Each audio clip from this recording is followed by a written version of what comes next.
Hi, how are you? Ansubire muli bulungi. Ansubire weekend yabatambulidde bulungi. Ne week etandise bulungi. Nange ndi bulungi. I'm fine. I had a good day yesterday. It was a Monday, but I spent it with family. The weekend was great. And I'm still here. I want to have a little heart-to-heart with you guys. And this will probably be, the first time that maybe I speak to you on a more personal level than before. Nja kwogera mu Luzungu okusinga, maybe n'Oluganda, kyonna ekinanyangwira, so I hope you guys are okay with it. So, I've been seeing your messages. Ebintu byonna bye mbadde mwogera, mbadde mbiraba ebimu. Sijaga nti byonna mbirabye kubanga byabadde bingi. It was a lot. But I feel like waliwo some underlying issues, probably. Ndoze zitutusiza wano wetuli as a country, and I hope that in time, that will heal all of us. It's not in my power individually ngomuntu to heal an entire country. I can't do that. But what I can do is listen to you and you listen to me. That's the only way we can heal each other, by hearing each other, by speaking to each other like human beings and not using, insulting language because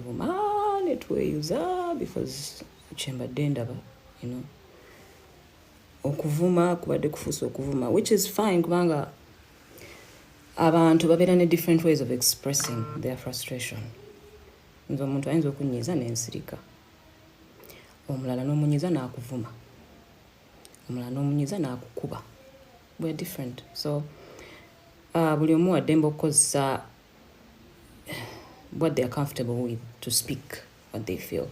I really hope this video tewanvu ennyo kuba saagala kubalwisaawo. I know you're busy, but I'll try and keep it brief. But yeah, people have different ways of expressing their anger, and I don't blame you. And I hear you, bw'ogamba nti mulina obusungu. Nkitegeera, nkiwulira. Nange nina ebinnuma ku mutima ng'omuntu. Nyinza okuba nga ndi eno nga maybe mulina mwe mundaba, oba nga mulina, bwe mutulaba ffenna, celebrities and all. You think life is perfect, It's not. It's the same as yours. Naffe tubeera ne challenges ezifaanana oluusi ng'ezammwe, oluusi ezammwe zisingako ez'abalala, oluusi nange nenfunayo ezisinzeeko ez'abalala. Buli omu abeera ne byayitamu, But the only way that we can start moving to a better place, a better country, gye mugamba gye mwagala, tujja kutuukayo when we learn to speak to each other properly, when we don't use abusive language. Kubanga bw'ononvuma, fine, you'll enjoy it in that moment. Ojja kunvuma, oyuze nga wembadde mugaka, use. Naye when you're done, bw'omala okunvuma, then what? Then what's going to happen? Tuzaako ki? So for me, that's my approach to the situation. Musobola okunvuma week namba, oba omwezi, kyonna kye mwagala. But is that going to solve our problems? I want to just give you a little backdrop on my life, yeah? Sorry, mbadde nakyembaliriza wano. Yeah, mbadde ngamba. Moving forward,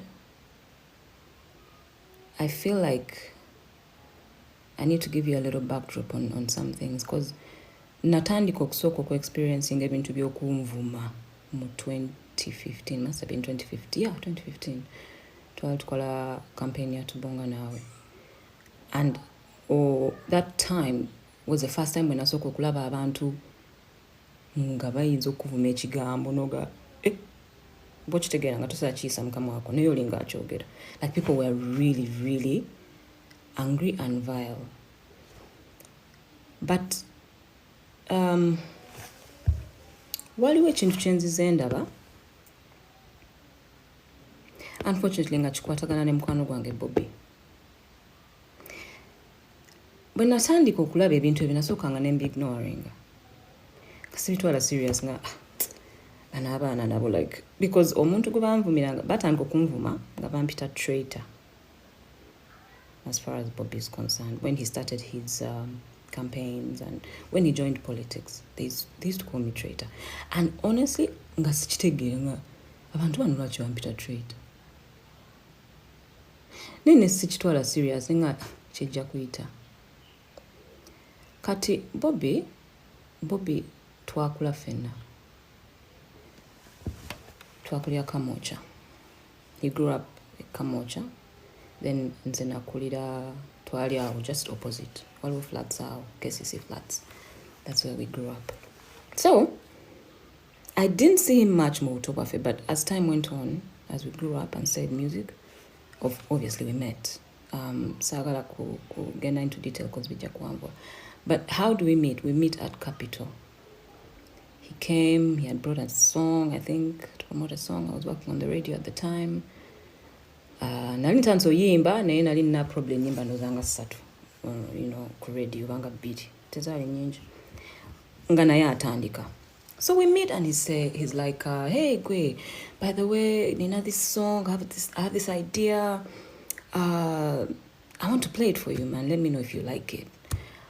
So, long story short, we jump into studio, we do Tata Wabana, Netuzako Mama Mbide, which was a song for Mr. Charles Mbide's mom. And things went very well. They went very well because apart from music, twafuka really good friends ne Bobby. Bobby yafuka nga muganda wange nga bintu bingi nnyo bye muyigirako. I was so inspired by he had this thing of, I come from humble beginnings, but I will change my life no matter what, that kind of thing. And so I learned so much from him. Twaita mbintu bingi during those tours, promoter batatu sasula. Like, I learned how to handle so many situations from him. So I give him so much credit. So Bobby and I have been really good friends for that long. So we've been friends for that long, right? When he joined politics, I was there. Yanyumiza ngabagenda okugenda mu politics. And I was shocked, but I was also like, I had a lot of respect for him for, like going down the road, because we all know politics is not a simple thing. Some people can handle it. Some of us do not have the skin for it. So I respect anyone who gets into it. So when he told me, I was really shocked. Nene Mugamba, you know what? I'm proud of you. I really wish you well. I hope everything goes well for you. I hope you find your success, in your new journey. Nemusanyukira nnyo bambi. Naagenda natandika ebintu bye. Nange nensigala nga nnyimba byange. Kiraba. Unfortunately, naafuna obuzibu the first time he got problems. When he got arrested. We were all concerned for him. Nakubanga amasimu buli ssaawa. Nga bwe mbasoode kufuna babi nkubira Eddie yawe. Because fena twali tweralikirira, especially his friends. Nammwe abamwagala bafaani be, I know you are all concerned. Kino nkireta because waliwo omwami, I hope erinnya lyo nalyogera, I don't want to pronounce your name badly, Mordecai, I think Mordecai on Twitter. Mordecai, you made a point n'ogamba nti mukwano gwo yafuna ebizibu, you were not there for him. I was there for him. I was just as concerned as you guys were. Twalinga tumusabira. Era nze omu ku bayimbi abasooka ewaabwe e Magere.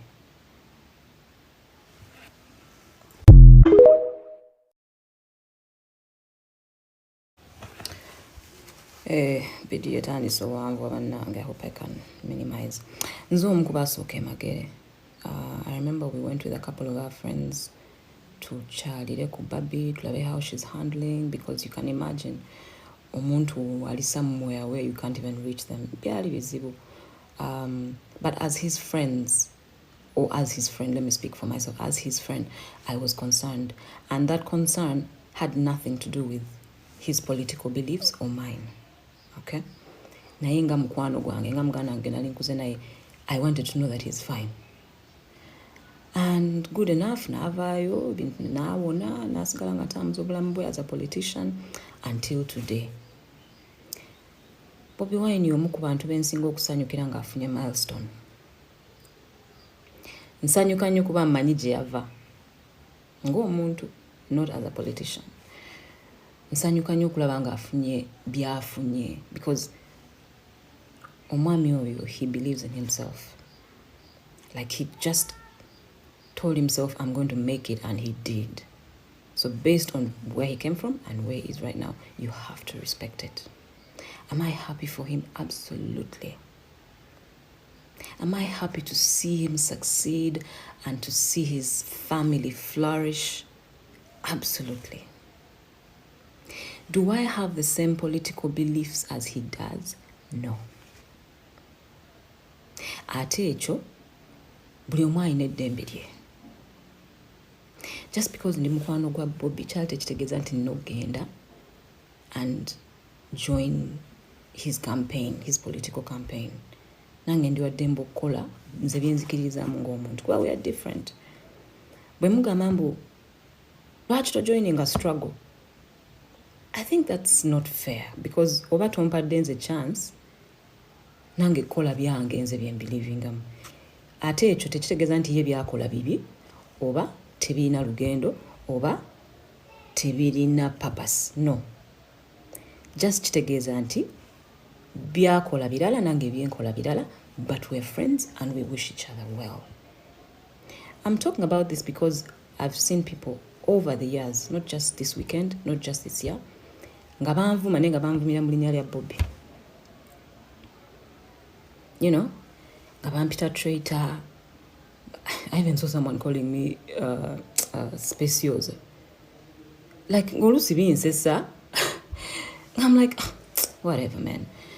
Nga out of respect for Bobby, nga I'm ignoring, nga sagala kwega kubifuula nsonga. So I used to ignore it. But maybe that backdrop, I hope it helps you okumanya nti Bobby Wine and I tetulina buzibu with each other. We talk, actually. So I don't know why you guys have a problem with our friendship and how I should express my friendship with him, or the other way around. Like, I don't need to come here to prove to you how much of a friend I am to Bobby, because he knows it. You get? So if you're kumvuma mukosera erinnya lye, please mubireke. But again, if you continue, I can't stop you. I can't control. Chemusalawo okwogerawo okunvuma. Sabi controlling a siri muvumi simanyi kuvuma. So sigenda kujja wano and exchange with you. Another point, and this ndoza just kuongereza ku kino kyembadde ngamba, is for us to listen to each other, because I hear you when you're talking. Sorry, someone was at the door. Mbadde ngamba, when you guys are talking, mwangambye nti gwe Juliana tomanyi bulumi bwe tuyina. Munsonyiwe mbanga bye nayogedde byaba rubbings the wrong way. That was not my intention. It wasn't my intention to come and open your wounds, okubajjukiza obulumi bwe muyina. I don't deny nti obulumi weebuli. Ensi yaffe teri perfect. Nange nkimanyi. Ensi yaffe erina ebizibu bingi. Nkimanyi. Era ebizibu ebyo nkimanyi binyiga abantu bangi nga nange mwende. Nkimanyi. naye kyensobola obabuulira essaawa zino ebizibu by'ensi yaffe tetugenda bimalawo nga twevuma. Ebizibu by'ensi yaffe tujja bimalawo when we learn to dialogue and talk to each other. Leka babeere abali mu buyinza kati. Gwe okubategeeza ekikuluma ayinza obutakuwuliriza bujja ng'omuvuma. But again, I don't want to come here and tell you what to do. Mwangambye ndekera bagambe ekyokukola. Naye nga that's it. Like nze naawe tuyinza okuba nga tugwa ku political sides za njawulo, but at the end of the day tuli Bannayuganda and we love this country fenna. Tujaagala not because of ourselves, naye because abaana baffe betugenda okulekawo wano abagenda okubeerawo 50 years down the road, maybe nga some of us tetuliyo. Twagala ensi gye baba basanga ebe nga teri toxic, nga teri mu bukyayi, nga health system ekola, nga amasomero gakola, okiraba. So it is my prayer nti n'abali mu buyinza nabo bawulira ebintu bino ebiruma abantu babeko bye bakyusa, kubanga nze sikola mu government. Nze I may be affiliated to them, but I don't have the power to change anything. I have the power to speak to them when I can, when I'm given the opportunity. But the decision making is for the person who sits in the office. Say, for example, if it's the healthcare system, the Ministry of Health. Yebeino okutereeza embeera. Kati mmwe mulowooza nze mpulira ntya? Omwana wange bwe yafa, rest his soul. Partly why he passed was because amalwaliro gaffe mu Uganda, they couldn't cater for his needs at that time. Nali nina okuyiiya to try and save him. Nenkwata omwana wange ne mutwala e Kenya. Nga mulowooza tekinnuma buli lunaku nti I couldn't save my son. Of course, ne Katonda comes into play. Katonda bwatyo bwe yasalawo. Maybe his time yali etuuse.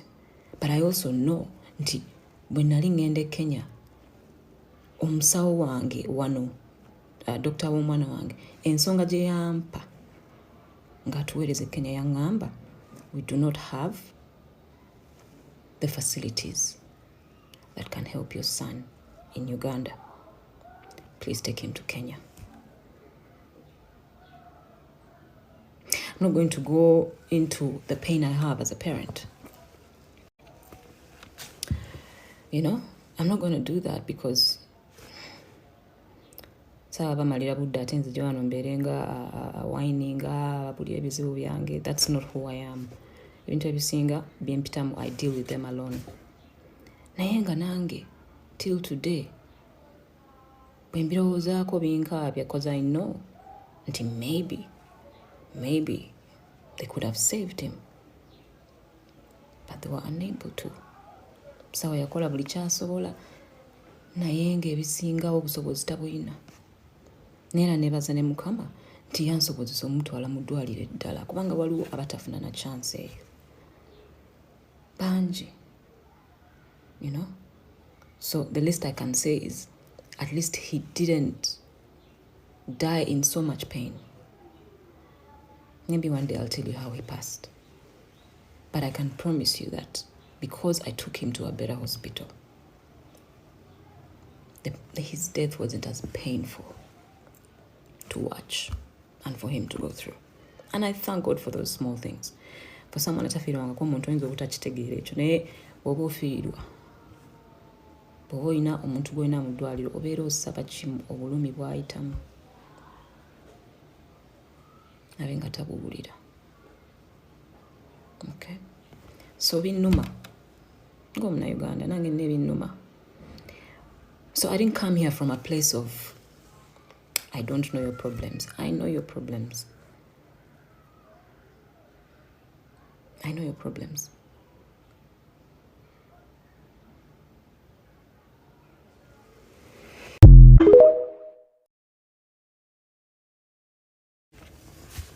So in conclusion,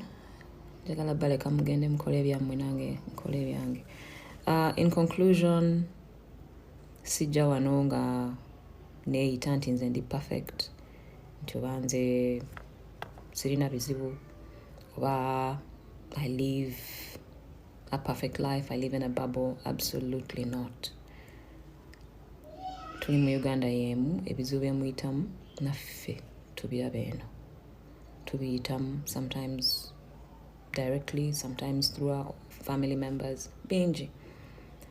And so I don't come here claiming to be perfect. I don't come here claiming to have a perfect life. I am just as human as the rest of you. I have my flaws. I have my mistakes. I've made mistakes in the past. You know, so actually, when you attack me with my past, using my past, I forgive myself for any mistake I could have made in the past. I forgive myself. And then when I forgive myself, God forgave me. So I'm a whole different person right now. You know, the person that I was 15 years ago, I don't recognize her. I don't even know her, because I've grown, I've changed. God has blessed me, and God has continued to elevate me.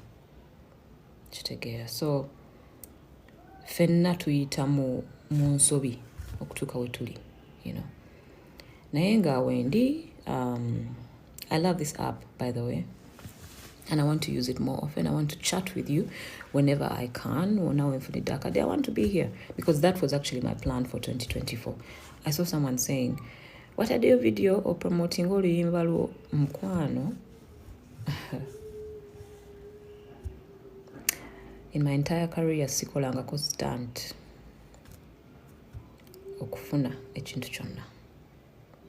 Sikolangako stunt okukola concert, sikolangako stunt okutunda oluyimba. Buli kimu kyenfunye mu career yange ebadde talent, ebadde team z'abantu benkola nabo, n'okusingira ddala abadde Katonda, nammwe abanjagala, abampagidde, abambeereddewo. Music wange ne career yange bikuze organically over the years. I've never had to do a stunt for anything, so I don't even know how stunts are done. You know, no disrespect for those that do stunts, bebamanyi bibakolera ndowooza, but I have never needed to do one, and I thank God for it. I thank God because success jump at day ebadde organic ngeva uwe wa Katonda, and he continues to elevate me. He continues to do wonders in my life, and I can't thank him enough.